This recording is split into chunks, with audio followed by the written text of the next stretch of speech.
Hola amigos, ¿qué tal? Sean bienvenidos como siempre a este su espacio Dosis Alternativa. Les saludamos Jackson Vargas y Marilia García. Recuerden que pueden interactuar con nosotros a través de nuestras redes sociales en Twitter por @RCR750. También nos pueden sintonizar a través del Periscope, Facebook Live y vernos a través de nuestra página web rcr.tv, la radio que se ve. Amigos, hoy vamos a tratar sobre una patología, la cual según el Observatorio Mundial de Salud afecta el 2.6% de la población global. Estamos hablando del trastorno bipolar, enfermedad o trastorno que yo confieso, Marilia, no conocía absolutamente nada. Me quedaba en los comentarios, tú eres bipolar, no conozco nada. No, exacto, hay muchos mitos porque en la sociedad decía, si una persona está bien hoy y mañana está mal, entonces eres bipolar. Exacto, entonces vamos a conocer hoy los términos científicos que está detrás de toda esta condición. Para ello nos acompaña vía telefónica Estefanía Aguzzi, psicólogo clínico y cofundadora de la organización ONG, en todo caso, Psicólogas al Rescate. Bienvenida, doctora. Hola, muy buenos días. Bueno, bien interesante hoy, vuelvo y repito, no conocía a fondo este tema, me quedé en lo anecdótico de la palabra bipolar. Espero que nuestros amigos oyentes también con el programa de hoy salgan de algunas dudas que tienen sobre esta condición. ¿Qué es el trastorno bipolar o depresión maníaca, como también se le conoce, doctora? Bueno, el trastorno bipolar es un diagnóstico netamente psiquiátrico y que causa, como ustedes bien lo estaban diciendo al inicio, cambios bruscos en el estado de ánimo de las personas, pasando de manera muy rápida de un estado de euforia o de mucha alegría a un estado de profunda tristeza, desánimo, melancolía e incluso hasta la depresión. Y esto sin explicación alguna. ¿Eso es espontáneo? ¿Hay algo que genere esta situación? Lamentablemente todavía no existe estudios que determinen realmente por qué aparece la bipolaridad como tal, ¿no? O sea, o el trastorno bipolar. Lo que sí está claro y está documentado es que hay algunos problemas a través de algunos neurotransmisores, la noradrenalina o la dopamina, y es allí entonces donde aparecen entonces los síntomas claros del trastorno como tal.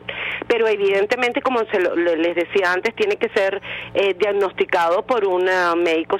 En un principio la gente podría ir a un médico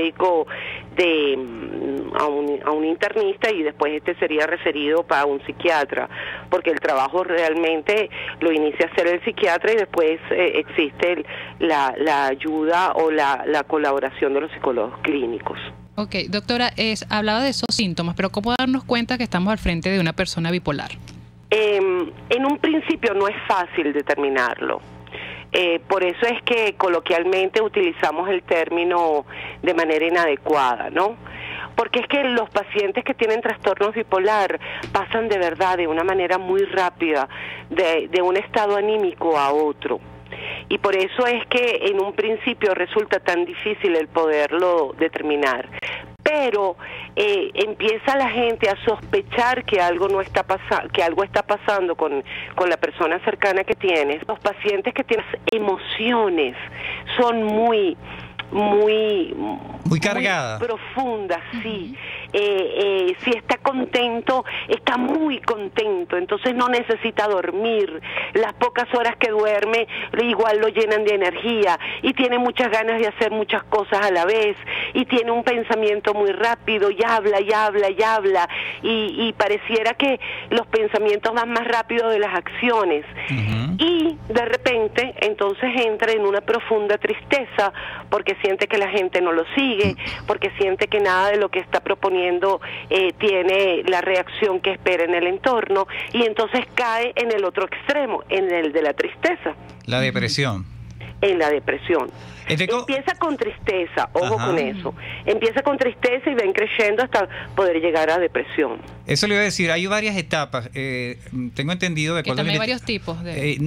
y quería caer en la parte de la investigación que hicimos, lo que es el episodio maníaco. ¿Qué nos puede describir? Porque creo que es la etapa previa a la depresión. No necesario. O sea, ya va. Ajá. Vamos a aclarar puntos aquí. Ajá, vamos a aclarar los puntos. La incertidumbre acerca de esta enfermedad ha hecho que se hagan varios diagnósticos, ¿no? Uh-huh. Y evidentemente la OMS ha hecho una división en relación a los tipos de trastornos que hay. Ahora, no necesariamente empieza con la etapa maníaca.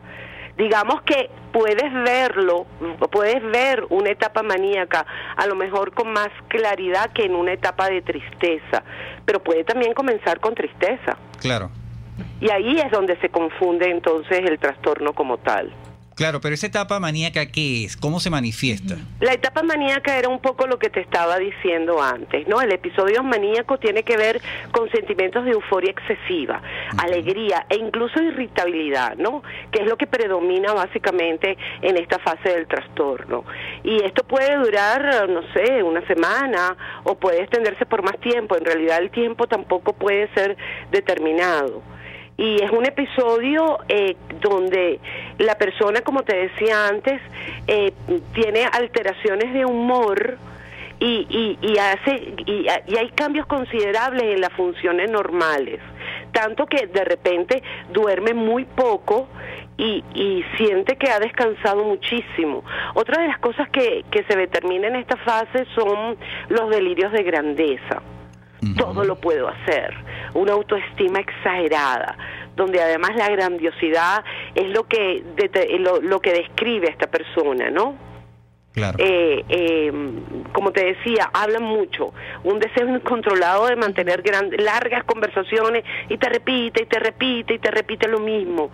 Y ahí en esas conversaciones hay una mezcla incontrolable de ideas que pasan por su mente. Como piensa tan rápido y habla tan rápido, tú no puedes seguir su hilo de pensamiento. ¿Ellos pueden ser agresivos, doctora? Puede llegar a ser agresivo, pero no es una de las características que el episodio maníaco lo define. ¿Y a qué edad empieza a aparecer esta enfermedad? Tampoco eso está claro. Generalmente los episodios o los diagnósticos es en gente adulta, pero también se ha determinado que hay bipolaridad en niños. Entonces realmente, como vemos, es una enfermedad. Pero estos casos, un poco cuando uno describe esta situación, también ve un perfil de lo que es el adolescente, ¿no? Esos cambios bruscos de personalidad. No, porque en el adolescente esos cambios bruscos de personalidad son normales. Eso es lo que quiero decir. Son normales. ¿Cómo diferenciar eso si pasa hacer esa diferencia? Por el mantenimiento de las conductas. Yo creo que una de las cosas que justamente logran que nosotros podamos realizar un diagnóstico es que si hay una semana constante en la fase maníaca e inmediatamente paso a una fase depresiva sin motivos ni razones aparentes, allí yo debo prender las alarmas de que algo está sucediendo. ¿Y por qué es tan importante hacer ese diagnóstico precoz de esta enfermedad, doctora? Porque es una enfermedad mental que puedes perfectamente manejar a nivel de medicación y acompañamiento psicológico. Y la persona puede perfectamente realizar una vida absolutamente normal una vez que esté controlado.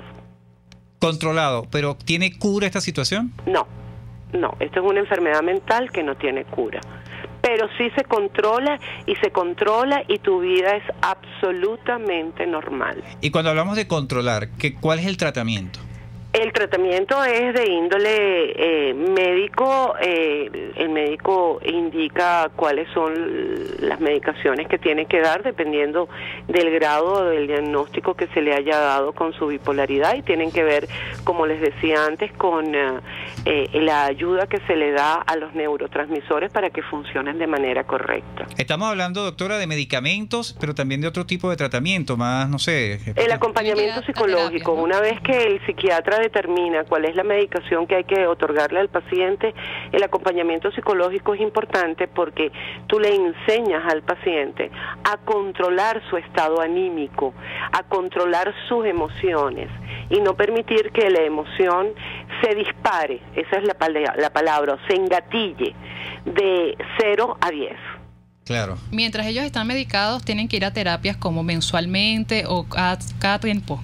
Es que una vez que el paciente reconoce qué enfermedad tiene, una vez que el paciente reconoce cuáles son las alternativas de vida que tiene, de una vida sana, y logra realmente concientizar las emociones, cómo las emociones se disparan, cómo la dopamina o la noradrenalina pueda funcionar en él, porque los casos son absolutamente individuales.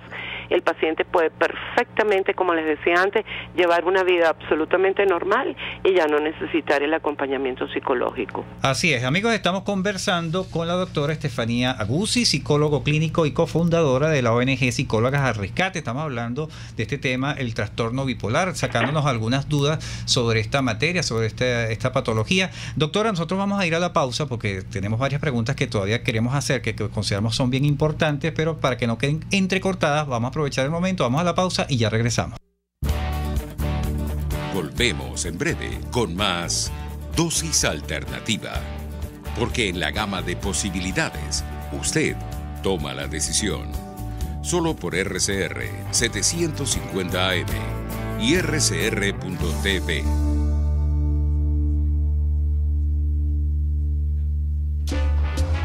La Gran Feria Santo Cristo de la Grita expende los más frescos productos cultivados en los páramos andinos para tu hogar, restaurante, lunchería y afines, con precios sin competencia y la mejor calidad. El mejor mercado a cielo abierto de Caracas, viernes y sábados, está en la urbanización Santa Mónica, avenida Francisco Pimentel, al lado de la Casa Comunal y módulo de Barrio Adentro. Gran Feria Santo Cristo de la Grita, economía y calidad. Si buscas bienestar, deshacerte del dolor y fortalecer tu musculatura de forma correcta, ven a Global Therap, donde nuestros fisioterapeutas desarrollarán para ti el tratamiento más efectivo para tu pronta recuperación. Fíjate bien, porque Global Therap es solo uno. Teléfono 0212-461-9087. Global Therap y despídete del dolor. Toda Venezuela es territorio magallanero. Somos RCR Deportes, circuito oficial de los navegantes del Magallanes, campeones por siempre.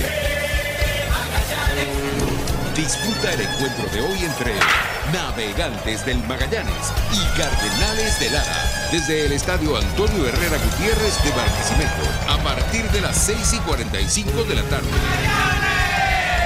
No te pierdas ninguna de nuestras transmisiones a través de nuestra red de emisoras a nivel nacional y en internet por rcr.tv y telenavegante.net.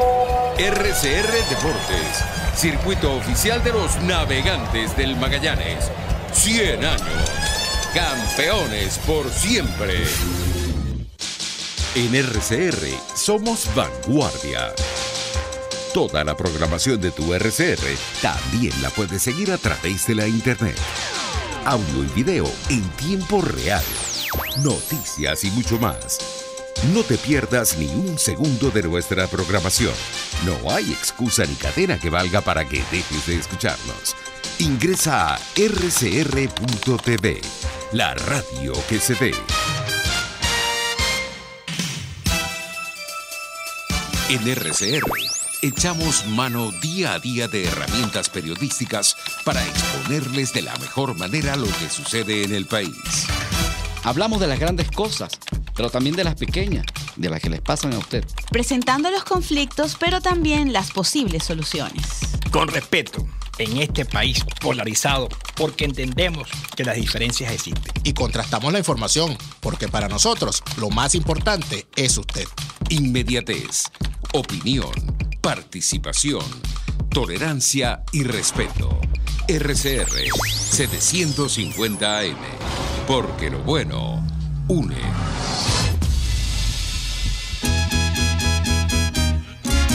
Desde los sectores populares del país se escucha una clara señal. Es el radar de los barrios. Evelyn Martínez y la Red de Ciudadanos le invitan a identificar amenazas, ubicar soluciones y hacer seguimiento eficiente a las problemáticas de cada sector. Un espacio contra la polarización donde se construye de abajo hacia arriba y de adentro hacia afuera. El Radar de los Barrios, de lunes a viernes, a partir de las 10 de la mañana, solo por RCR 750 AM. Les estamos presentando Dosis Alternativa con Marilia García y Jackson Vargas, solo por RCR 750 AM y RCR.tv, la radio que se ve. Amigos, estamos de regreso en Dosis Alternativa conversando sobre el trastorno bipolar, y para ello nos acompaña Estefanía Aguzzi, psicólogo clínico y cofundadora de la ONG Psicólogas al Rescate. Doctora, al principio del programa nos decía que las causas del trastorno bipolar eran difíciles de determinar, pero le pregunto, ¿se podría hablar de causa genética, el factor genético en esta condición? No se ha encontrado una correspondencia genética. Es decir, si yo tengo padres en esta condición, no necesariamente los hijos. No necesariamente. Puede haber una predisposición a la enfermedad, pero no necesariamente la tiene. Bien importante saber esto. Exacto. ¿Cómo afecta este trastorno bipolar, doctora, la capacidad cognitiva de la persona que lo padece? No hay realmente ningún trastorno a nivel cognitivo, porque de hecho cuando se hicieron hace muchos años las primeras investigaciones, se determinó que no hay ningún trastorno cognitivo. Lo que hay es un trastorno dentro de lo que es el comportamiento usual del individuo, tanto a nivel familiar como a nivel social. Claro. Eso sí. Pero a nivel cognitivo no. Lo que pasa es que en ocasiones, si estás en una etapa maníaca o si estás en una etapa depresiva, pues claro, la correspondencia de la capacidad que pueda tener el individuo para trabajar o para realizar las actividades cotidianas se ve disminuida. A ese punto iba a ir, porque esa condición, si no es tratada a tiempo, el trabajo lo va a afectar en su... Sin duda alguna. Es que afectas todas las áreas. De hecho, los primeros que se dan cuenta de que algo está sucediendo con la persona es el núcleo familiar primario, que se dan cuenta de que su comportamiento no está siendo normal, ¿sabes? Eso le iba a decir, ese es el punto. Cuando hablábamos de cómo determinar que una persona está, en una pregunta que hizo Marilia, yo pienso que los primeros que pueden determinar eso son las personas que observan, o sea, los familiares que están rodeando esos cambios, ¿no? Son los termómetros para eso. Entonces le pregunto, ¿qué deben hacer los familiares para manejar a una persona en esta condición, o no sé? ¿Cómo actuar? Lo primero es llevarlo al especialista. Aquí no hay automedicación que valga, y eso es muy importante, y creo que ustedes como medios de comunicación saben que este mensaje debe llegar a la población. Bajo ningún concepto aquí se puede automedicar. La medicación tiene que ser dada por un médico psiquiatra que debe controlar la medicación que se le dé a la persona, porque dependiendo del tipo de trastorno que tenga, se le va a dar un medicamento u otro. Y nosotros, por ejemplo, como psicólogos, no trabajamos con medicación. Lo que sí hacemos es acompañar al psiquiatra y al paciente en todo el ajuste que pueda tener a nivel comportamental. Pero quien tiene que hacer el seguimiento del medicamento es su médico psiquiatra. Claro, lo importante aquí es rescatar, Marilia, amigos, son los tips que nos dio la doctora de cómo identificar estas características para que la persona, los familiares, si ven estos comportamientos extraños en una persona, en su conjunto, actuar y llevarlo al especialista. O por lo menos conversar con él, acercársele, porque estamos hablando también de que usted nos hablaba de personas adultas, ¿no? Sí, sin duda, pero justamente la idea es invitarlo a que tome conciencia de que algo le está sucediendo y que hay que buscar la ayuda externa. Y también estaba leyendo, Jackson, amigos, que una vez que la persona bipolar es diagnosticada, los familiares también juegan un papel importante en, por ejemplo, no acosarlos, no presionarlos, mira, tienes que hacer esto, porque eso también los conlleva a la depresión. Claro, lo que pasa es como cualquier enfermedad, el núcleo familiar tiene que hacer un acompañamiento en positivo. Puede recordarle si se tomó los medicamentos, Pero si hay todavía algún comportamiento que se pueda denominar errático, no enjuiciarlo por ese comportamiento que está teniendo. Porque es que también el núcleo familiar tiene que estar en conocimiento de que esta es una enfermedad. Son las 9:48. Es la hora de aprovechar el tiempo para realizar tus operaciones con la banca electrónica Banesco. Fácil no, muy fácil. Banesco contigo. Y que el paciente se está comportando de esa manera no porque quiera, sino porque hay realmente un que en algunas ocasiones hace que su comportamiento sea considerado errático o inadecuado. Pero él no es responsable, no lo está haciendo adrede. Eso es bien importante. No hacerlo sentir culpables de la situación. Claro, encima de que tengo esta enfermedad también voy a tener la culpa y el enjuiciamiento y el juicio externo. Imagínate tú, va a ser como difícil la recuperación, ¿no? Y un poco retomando la parte de lo que es la parte de la depresión que afecta a estas personas, ¿cuáles son las características de esta etapa? La depresión le sigue inmediatamente a la fase maníaca. El sujeto no se quiere levantar de la cama, siente mucha tristeza, nada le complace, es incapaz de hacer contacto con sus emociones en positivo. Todo le causa mucho dolor y mucho llanto. Hay mucho llanto en el sujeto. Eso lloran por todo, lloran. Demuestran su dolor a través del llanto. O muchos de los pacientes que hemos tratado se encierran en sus cuartos y lo que quieren es dormir, porque no le encuentran sentido a la vida. Y esto los puede llevar a la etapa del suicidio, ¿no? Sí, por eso es muy importante cuando el sujeto está en la etapa de la depresión, no dejarlo solo y escucharlo cuando habla de la posibilidad de suicidio, porque lo hablan. Sí, porque hablar de suicidio ya es una etapa, ya es una situación que pasa a otro nivel. Ya estamos a un nivel extremo. Ya estamos a un nivel extremo. Entonces, bueno, repetimos, amigos, bien importante, si nos están escuchando y tienen una persona con esta condición, tomar en cuenta todas estas sugerencias que nos está dando la doctora Aguzzi sobre esta enfermedad, porque, repito, quizás la familia, las personas cercanas son las que tienen en sus manos la orientación y cómo ayudar, salvavidas para esta persona. Así es. Doctora, ¿y qué otro tipo de enfermedades se puede generar como consecuencia del trastorno bipolar? Ninguna otra. El trastorno bipolar es Lo que se generan son reacciones alrededor de los comportamientos que los pacientes tienen. Me explico. Por ejemplo, estoy en la etapa maníaca como paciente y entonces empiezo a tomar decisiones que no son coherentes ni lógicas.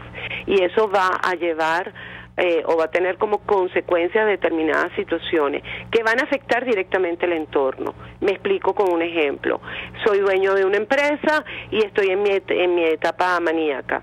Entonces yo decidí que voy a comprar 200 máquinas nuevas que me van a ayudar a hacer crecer mi empresa. Pero no tengo el dinero para eso y entonces yo hipoteco todos mis bienes para poder comprar las 200 máquinas. Claro. ¿Me explico? Sí, entiendo perfectamente el ejemplo. O sea, es así, lo hago porque lo hago. Lo hago porque en ese momento yo estoy en esa etapa maníaca y como tengo delirio de grandeza... importante. Todo lo puedo lograr. Por eso es bien importante poder estar pendiente de las decisiones que se toman tanto en la etapa maníaca como en la etapa depresiva. Y a esa etapa depresiva, doctora, el paciente puede pasar si no cumple estrictamente el medicamento que le dictó el doctor. Es importante que nosotros tengamos claro que una vez que el médico determina cuál es la medicación que el paciente requiere, esta sea tomada bajo las condiciones que el médico recetó. Y en un principio, el mejor apoyo que el paciente puede tener es su familia, de que realmente se esté tomando el medicamento, porque el medicamento es imprescindible para que los niveles los niveles cerebrales de todo lo que tenga que ver con los neurotransmisores comiencen a funcionar de manera correcta. Los neurotransmisores hacen chispas con las neuronas, a ver, para que nuestros escuchas lo entiendan. Un circuito eléctrico, pues. Exactamente. Cuando uno de esos neurotransmisores no está funcionando de forma correcta, ahí hay un chispazo, y ese chispazo es el que hace que yo pueda entonces o estar en la etapa maníaca o estar en la etapa depresiva. Y la medicación lo que sirve es de puente para que entonces ese chispazo inadecuado no se dé. Así es, doctora. Bueno, bien importante todos estos datos. Repito, Marilia, amigos, bien importante la orientación que nos dio la doctora Estefanía Guzzi, psicólogo clínico y cofundadora de la ONG Psicólogas al Rescate. Doctora, ya estamos terminando. Recuerde cuáles son sus redes sociales. Con mucho gusto. El Twitter, @Stefania Guzzi, Stefania con S y a Guzzi con doble Z. Y Psicólogas al Rescate, nuestro Twitter es @psico con PSICO rescate. Así es, doctora. Bueno, nosotros llegamos ya, Marilia, al final del programa. Estuvimos trabajando en la Dirección General de la Estación, Jaime Nestares. En la gerencia de producción, Wilixa Arcaya. En los controles, César Arteaga. En la producción, Leonel Espinosa. Recuerden que pueden seguir interactuando a través de nuestras redes sociales en Twitter por @RCR750 y vernos a través de nuestra página web rcr.tv, la radio que se ve. Les invitamos, por supuesto, a que continúen ahora con el Radar de los Barrios.